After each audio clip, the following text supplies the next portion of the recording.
مجھے موقع ملا کچھ عرصہ پہلے جنرل باجوہ کے آخری دنوں میں انہوں نے ایک انٹریکشن رکھا. ہم جیسے راندہ درگاہ کو بھی بلایا کیونکہ ہمیں تو بلا کے نہیں بٹھایا جاتا تھا. 5 گھنٹے 7 گھنٹے ہم سے مشورے بھی نہیں ہوتے تھے الحمدللہ. تو میں نے یہ سوال کرنے کی جرت کی وہاں پہ کہ یہ جو کچھ آج ہو رہا ہے باجوہ صاحب، یہ جو ناکامی ہوتی ہے یہ بچے دیتی ہے.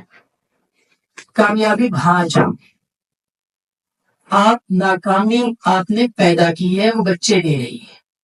کل تک ہم پہ غداریوں کے فتوے لگ رہے تھے، آپ تالی بجاتے تھے، کہتے تھے شاباش اور کرو.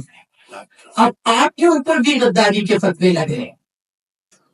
تو ہم نے یہ جواب کسی کے پاس نہیں تھا. جواب کیا ہوتا؟ ناکامی خاموش ہوتی ہے، ناکامی کے پاس کوئی جواب نہیں ہوتا. لیکن اس کی قیمت مجھے اور اس ایوان میں، اس جگہ اور اس ملک میں بیٹھے ہوئے ان ہزاروں نوجوانوں کو بھگتنا پڑے گی جن کے لیے جمہوریت کے معنی بدل دیے گئے. ہمیں ایک طرف آمریت کا سامنا ہے اور دوسری طرف فسطائیت کا سامنا ہے. ہمیں یہ سمجھ نہیں آ رہی کہ جمہوریت تو مر چکی ہے، ہم آمریت کے پاس جائیں یا فسطائیت کا رستہ دیکھیں. ہمارے سامنے آئین پسندی کا معنی شخصیت پرستی رکھ دیا گیا. اس میں نہیں کہ جس آئین کی بات کرتے تھے وہ آئین تو فرد واحد کے نام منسوب ہو چکا. اور جب وہ مقبولیت کا بیس کہنے وہ قبولیت اب سامنے آپ کے آ چکی ہے تو آپ جو ہے وہ کہتے ہیں کہ ایسا نہیں ہونے دیں گے. جناب جمہوریت کے معنی بدل گئے، آزادی رائے کے معنی بدل گئے، آپ کے سارے پروجیکٹ ناکام ہو گئے. آپ نے جو جن نکالے تھے ان کو اب واپس ڈالتے ہوئے آپ کو دقت ہو رہی ہے. اور آج بھی اگر آپ یہ چاہتے ہیں کہ یہ جن واپس جائیں جن کو آپ نے بوتل سے نکالا تھا، بھلے وہ مجاہدین کی صورت طالبان تھے یا وہ آج پولیٹیکل نظریاتی طور پر جو طالبان کو ماننے والے ہیں، کیونکہ اس ملک میں اسلحہ اٹھائے ہوئے طالبان ہمیں نظر نہیں آتے. نظریاتی طور پر جو طالبان پیدا کیے گئے ہیں وہ ہمیں نظر آتے ہیں اور ہم انہیں قبول کر بیٹھے. المیہ ہے اس پر مقبولیت کی مہر لگا دی ہے. ہم نے اس فرد واحد کو قبول کر دیا ہے. تو اس لیے اب اس کا حل کیا ہے سر؟ مجھے تو حل میرا خیال نوجوانوں کے پاس ہی ہے. میں شاید نوجوان اپنے آپ کو چلے میں نہیں بھی کہتی. محسن داور کے پاس اس کا حل ہے، مصطفیٰ نواز کے پاس اس کا حل ہے، بابر صاحب جیسے، خٹک صاحب جیسے جو بڑے ہیں وہ ان کو ساتھ بٹھائیں جن کے پاس آج بھی نظریہ ہے، جن کے پاس آج بھی آواز ہے. اور تمام جو اپنے آپ کو مقتدر سمجھتے ہیں، میں ایک بات اور آپ کو کہہ دوں. آپ کو کیا لگتا ہے اس وقت آئین کی جنگ ہے؟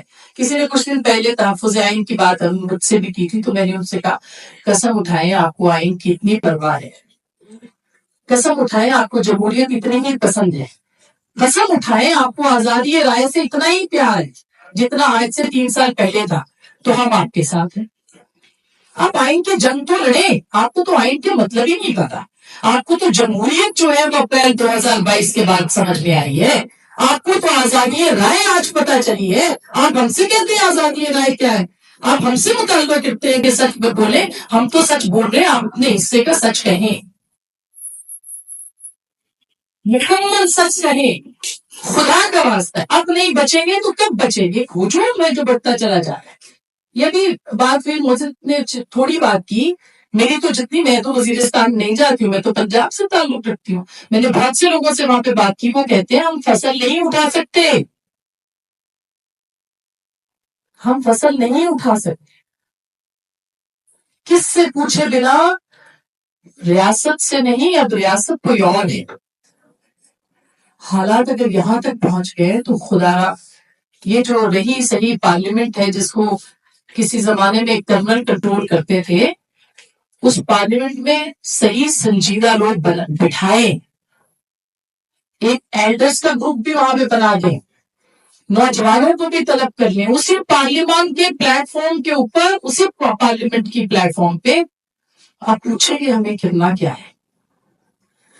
ہم سرنڈر کرنے کو تیار ہیں. ریاست کا جمہوریت کے سامنے سرنڈر ہوگا، ریاست کا پارلیمنٹ کے سامنے سرنڈر ہوگا تو رستہ ملے گا. ورنہ راستہ نہیں ملے گا۔ تو اس طرح یہ ہے کہ میرے حصے کا جو کام ہے وہ میں کروں، سیاستدانوں کے حصے کا جو کام ہے وہ سیاستدان کریں، عوام کے جو حصے کا کام ہے ان کو کرنے دیں۔ اگر وہ کسی شخصیت پرستی میں ہی ہے لیکن وہ صحیح کو صحیح سمجھ سکتے ہیں، غلط کو غلط کہہ سکتے ہیں، تو یہ بھی کوئی بری بات نہیں ہے، ان کو ان کا حق ضرور دیں۔